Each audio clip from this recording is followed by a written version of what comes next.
Greetings, ladies and gentlemen, and welcome to this latest edition of Tales from Outer Space. And as always, I hope that you enjoy. Story number 1. Surly's Server, written by Hayner. Grevik dragged his weary, chitinous body over to the nearest bar stool, dropping himself heavily into it. The exhausted intern was suddenly quite thankful that stools were easily accessible for his species' physique.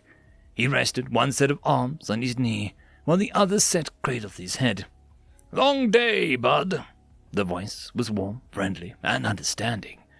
Grevik looked up, meeting the eyes of the human bartender, a man that would be considered handsome within his own species, but not so much for Grevik's. "You have no idea," the intern spoke. "The board of my company tasked me with seeking out humans as potential employees in the caffeine establishments. I've been running around all day." The human laughed and set down a small square of black paper, the words "Traveler's Respite" printed in white onto its surface. "I know the feeling. My co-worker called out, so I had to come in 5 this morning." Grevik clicked his mandibles and did the math in his head. What time was it now? 8 at night. "You've been here for 15 hours. The alien looked at the human in a mixture of awe and incredulousness. The man shrugged, scratching the stubble that dusted his chin. "Yeah, I guess, everything tends to blur together after a while. I did manage to take a nap in the cooler earlier, though. Enough about me, though. What are you drinking?" Grevik reached out with 3-fingered hand and thumbed through the menu. "What is this, cock puncher?" That's a house IPA, a beer if you're not familiar with the term, hoppy and delicious, if that's your thing. I'm required to ask you, is your species able to break down alcohol? It's just policy. I'm sorry, if you can't, we've got other options. I know those spider guys can get drunk off vinegar." "Oh, yes, I can." Grevik fished out his ID chit, which could be easily scanned to show the foods and drink that a species could safely consume. The bartender took it, swiping it in a device tucked underneath the bar. After a moment, a soft beep sounded, and he handed the chit back. The human turned away for a moment, bending down and retrieving a glass from the cooler, which he then brought over to a series of levers. He placed the glass under one, then pulled the lever, releasing a golden, frothing liquid into the glass. Satisfied with the amount, the bartender released the lever and brought the drink over to Grevik, placing it in a square of the paper. Grevik leaned forward, slurping off a portion of the foam that had condensed onto the surface. After a moment of contemplation, the intern picked up the glass, opened his mandibles, and drained the cool, golden liquid. Setting the glass down and taking a deep breath, Grevik gave what passed as a smile for his species, clacking his mandibles in satisfaction. "Wow, that was incredible." "Yeah, it's one of the more popular ones." The human opened his mouth to say something else, but was cut off by another patron on the other end of the bar. "Hey, you! I've been waving my hand around trying to get your attention for the past 2 minutes. I need my check." The bartender gave Grevik a weak smile. "Duty calls, I guess." The human walked over to the angry patron. "Next time you could try speaking to me normally. That might get my attention a bit better." "How rude! I should get a discount." "Oh, should you?" "Yes. What is your name? Let me speak to the manager. I'll get you fired." The bartender sighed. "Sure. My name is Anthony, and I'll get you the manager on duty." Anthony did a little quick lap around the bar, tossing a wink to Grevik, who watched the scene with rapt attention. The bartender's journey ended directly in front of the angry patron, and he held out one pink, fleshy hand. "Hello, sir. I'm Anthony, the manager on tonight. What can I help you with?" The patron's face flushed through an incredible mixture of shock, disgust, and anger. "This is ridiculous. I won't stand for this." Shoving away from the bar, the patron started to walk away. "Excuse me, sir." Anthony's voice was perfectly calm and reasonable. "You still have a tab to pay." "Like hell I'm paying that. You people are rude. Base thieves. 15 credits for a beer. I could get a pitcher down the street for half of that." "Then perhaps you should go down the street after paying your tab." Anthony stared down at the shocked patron, Or I can always get the police involved. We're on quite good terms with them, I assure you. The Xeno angrily slammed his credit chit down onto the bar, which Anthony happily swiped, smiling the whole time. He presented the chit back to its owner. I hope the rest of your night is as wonderful as you are, sir. Anthony wandered back over to Krevik. What a shitbag. Sorry you had to see that. Krevik's mandibles hung open, and he finally remembered to shut them. How do you put up with that? One of my species would have snapped, and they would have been inconsolable for the rest of the night. And you've been here all day. The bartender shrugged. You get used to it, I guess. He wasn't even the worst customer we've had today. You know those monkey people? What's a monkey? Inquired Krevik. Oh, right. I think the species is called Garahanum. I don't know. I'm probably butchering the pronunciation. Anyways, apparently they can't eat meat if it's even a little bit pink in the center. Well, no, nothing for them. This guy had a hacked ID chit or something, because when I scanned it, it just said about everything was fine. We brought him up on a perfect mid-rare steak, and the bastard tried to accuse us of attempted murder, because he can't consume meat like that. Anthony rubbed his forehead, said he'd sue us out of business and land us in jail.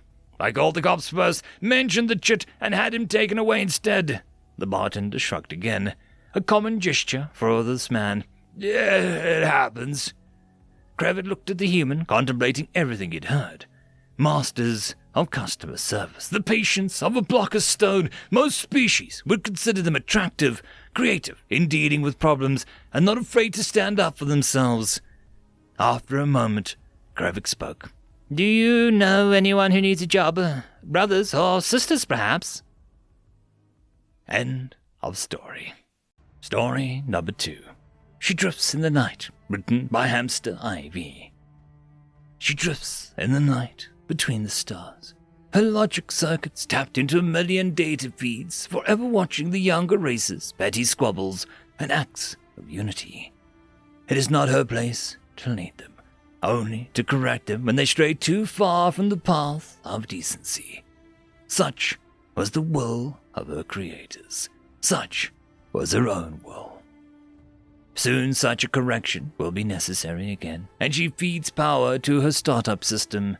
Diagnostics are run and repair bots swarmed over defective parts, fixing or replacing them until every component of her 3-million-year-old body functions like the day that she was born. She has, after all, a reputation to maintain. The Galactic Council had spent months in public debates on the Drazi crisis. They made sure every argument for and against a military intervention was broadcast into the void where they suspected she lurked. Through her spy network, she was already well aware of the crimes of the Drazi, but it pleased her that the Council would go to such lengths to secure her favor. She arrived unannounced at the fleet staging point, one ship amongst thousands. Yet, the unique energy signature that heralded her arrival was broadcast to each ship of the fleet until every sailor, captain, and admiral was made aware of her presence. At 500 meters long, she was dwarfed by the multi-kilometer-long hive ship of the Syrian Republic and the supercarrier of the Andariel Empire. Yet both behemoths respectfully moved aside to allow her to take her rightful place at the vanguard of the formation. Where the hive ship and the supercarrier represented the apex of their respective species' scientific and engineering prowess, neither could compare to her physical perfection. She was an act of murder given physical form. Generations ago, she had been there to correct the Syrian hive masters, and later, the Andariel Emperor. They were but 2 of 100,000 petty tyrants her long guns had cut down before they could plunge the galaxy into another wasteful war. Video of her combat engagements were required viewing in naval academies and engineering colleges throughout the known universe. Every helmsman longed to match the grace with which she could dance through the walls of enemy fire. Every gunner marveled at the sublime accuracy with which she dispatched her foes. Every engineer strove to create engines, power cores, and guns that would function at more than half of her recorded output. Yet, for all of the effort the aspiring officers and designers put in, she was still one of a kind. Stories of her origin were the province of myth and legend. Some say her creators were a race of warrior poets who, sensing their own demise, built the ultimate weapon so that the war song would continue in their absence. Others speculated that a pacifist race had created her to protect them from the dangers of the universe.